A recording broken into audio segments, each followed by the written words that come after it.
Bonjour et bienvenue dans notre nouvelle exploration en profondeur. Aujourd'hui, notre mission, c'est de décrypter une trajectoire qui défie carrément la gravité économique. Ouais, c'est le mot. L'ascension absolument fulgurante de Jeff Bezos et de son empire monumental Amazon. Et pour mener à bien cette analyse du jour, on s'appuie sur un travail de titan. Absolument. Il s'agit des écrits très détaillés de Brad Stone, qui est un journaliste senior chez Bloomberg Businessweek. Dans son livre récompensé, il a mené des entretiens avec, je crois, plus de 200 cadres. C'est ça, plus de 200. Des dirigeants intermédiaires jusqu'au sommet de la hiérarchie pour vraiment percer les secrets de cette entreprise. Et pour lancer les hostilités, j'ai un chiffre qui donne un peu le vertige, juste pour mesurer l'échelle du truc. Bill Gates a été l'homme le plus riche du monde pendant 24 ans. 24 ans, ouais. C'était un record qui semblait gravé dans le marbre, totalement intouchable. Et pourtant, en 2017, Jeff Bezos a littéralement pulvérisé ce record. C'est le point de départ idéal pour notre discussion, parce qu'il faut impérativement saisir l'ampleur phénoménale de cette croissance avant d'entrer dans la mécanique. Les données rapportées par les sources elles sont tout simplement stupéfiantes. Si on prend juste la période de 2012 à 2018, Ce qui fait à peine 6 ans, en fait. exactement 6 ans, c'est une goutte d'eau à l'échelle industrielle. Eh bien, la capitalisation boursière d'Amazon a été multipliée par 8. Et sur le plan humain, l'expansion est encore plus massive. En 2012, l'entreprise comptait un peu moins de 150 000 employés.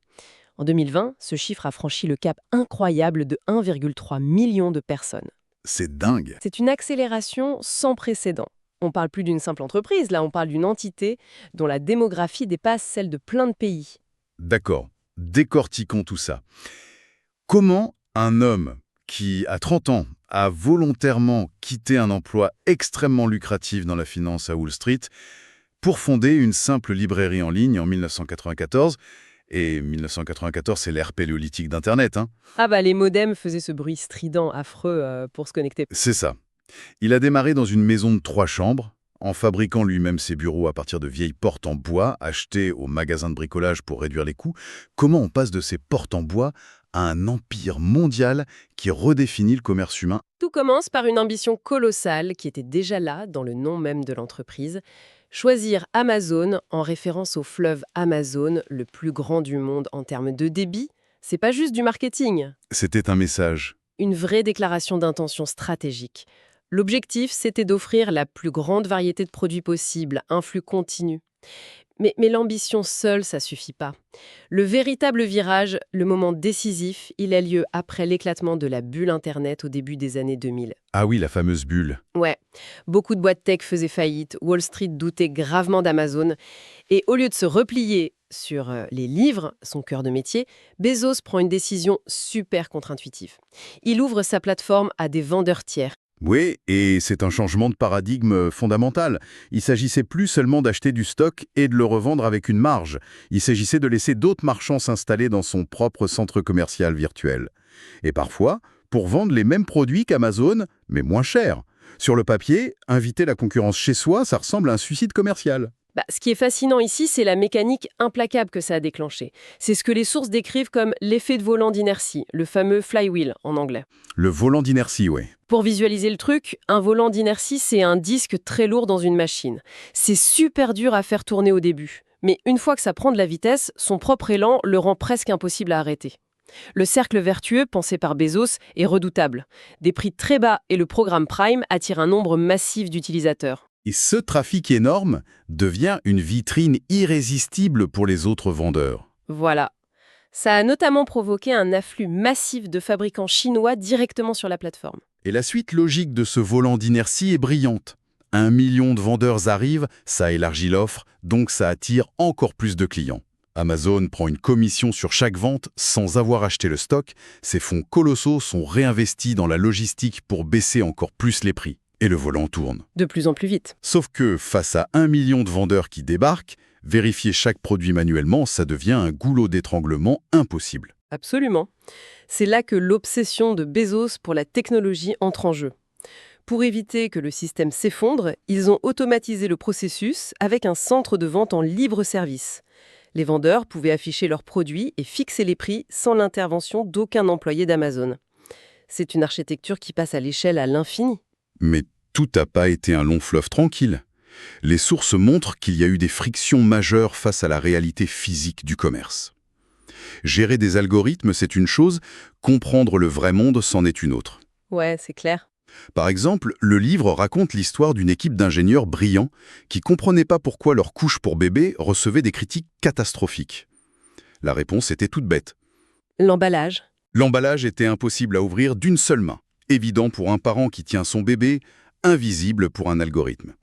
Ils ont aussi galéré avec les produits frais qui pourrissaient vite, ou les packs d'eau et de coca. C'est lourd, ça prend une place folle dans un camion, et la marge est minuscule. Et ces problèmes de vente physique, c'était un peu le plafond de verre d'Amazon. La solution a pris la forme d'une acquisition spectaculaire en 2017. Ils ont lâché 13,7 milliards de dollars pour racheter Whole Foods, la chaîne de supermarchés bio. Un coup de maître. Une alliance parfaite au bon moment. Whole Foods était en galère, les ventes chutaient. Ça les a sauvés. Mais pour Amazon, c'était le chaînon manquant. Ils n'ont pas juste acheté des magasins verts, ils ont acheté des données inestimables sur les habitudes d'achat des produits frais. Et surtout, ils ont acquis une infrastructure physique massive, des chambres froides, des entrepôts en pleine ville. La clé pour maîtriser enfin ce secteur. Ce qui nous amène inévitablement au cœur du réacteur de cet empire, la logistique. Au tout début, Amazon dépendait complètement d'entreprises externes, comme UPS et FedEx. Le problème, c'est que l'ADN de ces transporteurs, c'était pas Internet. Ils s'arrêtaient les week-ends, les jours fériés. Et ça a mené au désastre de 2013. Exactement. Des retards critiques à Noël. Des milliers de clients sont cadeaux sous le sapin. Une catastrophe pour la promesse de la marque. Et Bezos a refusé catégoriquement qu'une autre entreprise puisse détruire sa réputation. Sa réponse a été radicale. Si UPS peut pas suivre, on va construire notre propre réseau. Et quel réseau? On part de 140 centres de distribution construits rien qu'aux États-Unis. Ils ont racheté une boîte de robotique pour déployer les robots Kiva. Au lieu que les humains marchent des kilomètres, ce sont des armées de petits robots qui soulèvent des étagères entières et glissent sur le sol pour les amener aux employés. Un balai mécanique. Un truc de fou. Et ils ont loué leurs propres avions cargo, créé leurs hubs aéroportuaires. Les conséquences de cette infrastructure sont profondes. Tout ce système tentaculaire a permis un exploit de science-fiction. Dès avril 2019, la livraison en un seul jour garantie pour les membres Prime. Ça a reprogrammé nos attentes à tous. Quiconque commande un chargeur à 23h s'attend à le trouver sur son paillasson le lendemain matin. Et c'est là que ça devient vraiment intéressant. Parce que ces trafics massifs et cette logistique de pointe ont créé une mine d'or totalement cachée au grand public pendant longtemps. La publicité? Ah oui, énorme. Bezos a observé un truc simple. Face à des millions de produits, les consommateurs cherchent pas bien loin. Ils cliquent sur les tout premiers liens. Il a donc autorisé les annonces sponsorisées tout en haut des résultats. Et les chiffres de cette initiative sont colossaux. Ce système publicitaire en libre-service s'est avéré super rentable. Rien qu'en 2017, ça a généré 4,65 milliards de dollars de revenus purs. C'est une hausse de 58% par rapport à 2016. C'est un troisième cercle vertueux qui s'ajoute au volant d'inertie. L'argent des pubs va directement dans la poche d'Amazon pour renforcer encore plus l'infrastructure. Et cette volonté de domination s'arrête pas au commerce. Les sources insistent sur un mantra interne très clair, martelé par le fondateur. Voir grand, penser petit est une prophétie autoréalisatrice. Bezos est un vrai passionné de science-fiction, et ça se voit partout. Prenons l'enceinte Echo et Alexa. Oui, l'influence de Star Trek. Exactement. Face à Siri d'Apple qui donnait juste la météo ou des liens web, Bezos voulait recréer l'ordinateur de bord du vaisseau Enterprise. Une machine qui t'écoute à travers la pièce et converse avec toi.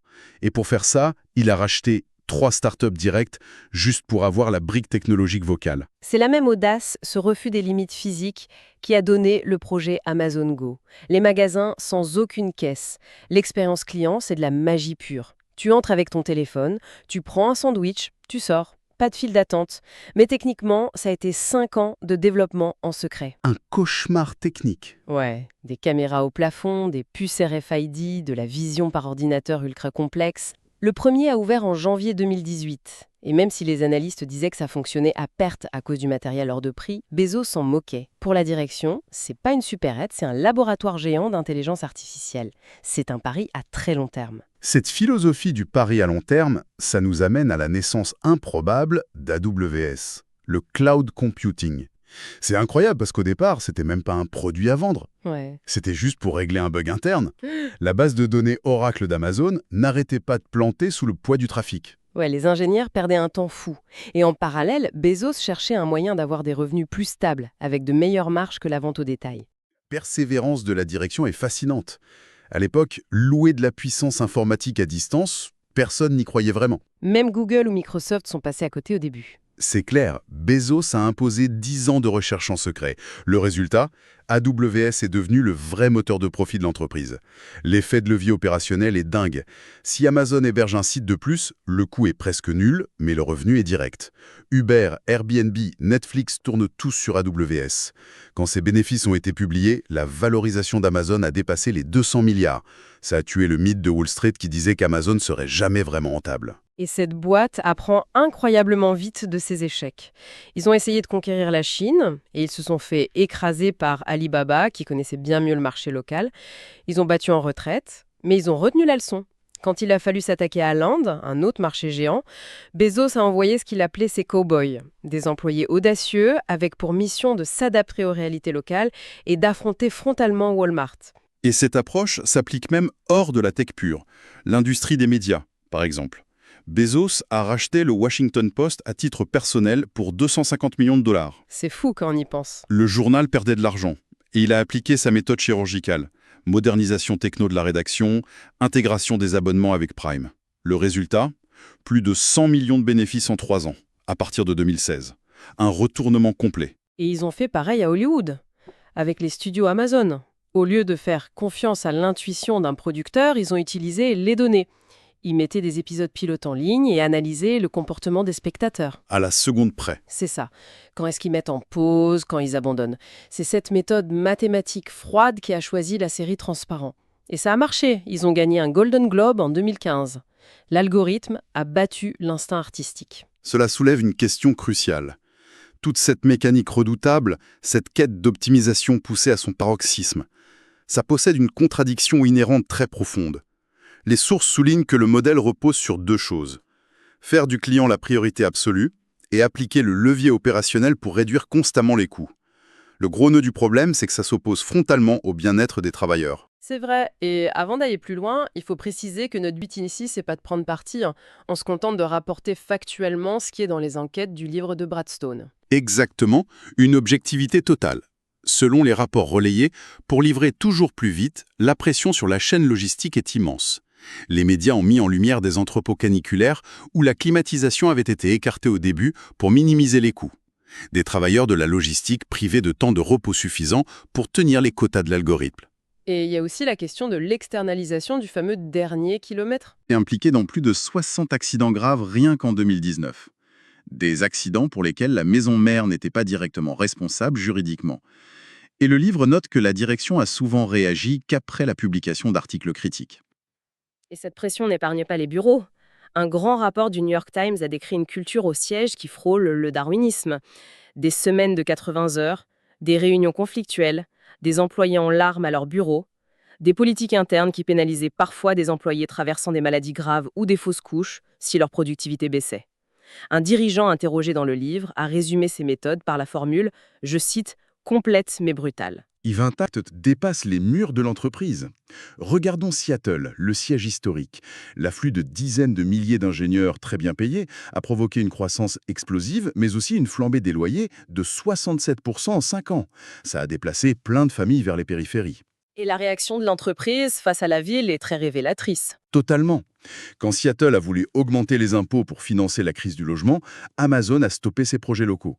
Ils ont lancé un appel d'offres gigantesque, le projet HQ2, pour trouver une autre ville prête à leur offrir des allègements fiscaux massifs. C'est le vieil adage, le capital va là où il est le bienvenu. Et pendant que les maires se battaient à coups de milliards pour attirer ce siège, le fondateur regardait déjà beaucoup plus haut, vers l'espace. Les sources détaillent son investissement massif dans Blue Origin. Mais attention, son approche est très différente de celle d'un Elon Musk avec SpaceX qui veut coloniser Mars. Ouais, Bezos a une vision presque opposée. Son idée, c'est « nous allons dans l'espace pour sauver la Terre ». C'est un plan sur plusieurs générations. Il veut déplacer l'industrie lourde et polluante et le surplus de population sur la Lune ou dans de grandes stations spatiales. On utiliserait l'énergie solaire inépuisable et les métaux lunaires pour préserver la Terre. Pour lui, c'est le seul moyen d'éviter que l'humanité ne finisse dans une civilisation en stase, contrainte de rationner l'énergie à cause des limites terrestres. Mais ce rêve cosmique se heurte violemment à la réalité physique. C'est une comparaison fascinante. Dans l'informatique, Amazon pouvait lancer un produit moyen et corriger les bugs en direct. Avec une mise à jour logicielle. Voilà. Dans le spatial, l'approche itérative pardonne pas. Un petit bug logiciel, ça fait pas juste planter un site web. Lors d'un test Blue Origin en 2011, ça a mené à ce que les ingénieurs appellent un désassemblage non planifié rapide. Une explosion en plein vol, quoi. Une explosion énorme sous les yeux des locaux. La logistique spatiale ne tolère pas la mentalité de la Silicon Valley. Alors, qu'est-ce que tout cela signifie au fond? Après avoir façonné ce monstre logistique, Bezos a pris du recul en 2021. Il a laissé sa place de PDG à Andy Jassy, qui était justement le patron du cloud d'AWS. C'est la fin d'une ère, mais certainement pas la fin de l'influence de cet empire qui a bouleversé le commerce, les médias et le cloud. Et si on connecte tout ça, pour quiconque souhaite comprendre le monde moderne, l'histoire d'Amazon est une grande leçon. Le principe du volant d'inertie, cette capacité à utiliser des petits bénéfices pour créer une accélération exponentielle, combinée à une pensée à très long terme.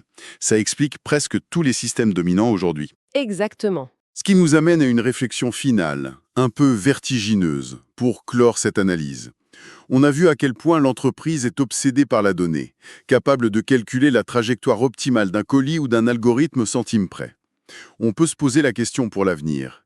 Que se passerait-il si cette même ingénierie impitoyable, cette même obsession des données qui a créé le système de livraison le plus efficace au monde, était un jour paramétrée non pas pour optimiser les coûts, mais pour optimiser mathématiquement le bien-être et la santé de ses 1,3 million d'employés? C'est une excellente question. Est-ce qu'un algorithme de gestion parfait pourrait un jour résoudre les profonds problèmes humains qu'il a lui-même créés par sa quête de vitesse? C'est une réflexion fascinante qui restera ouverte face à l'avenir du travail. Merci d'avoir suivi avec nous cette exploration en profondeur des rouages de cette entreprise hors norme. En espérant que cette mise en perspective a été enrichissante, à très bientôt pour une nouvelle analyse détaillée. À la prochaine!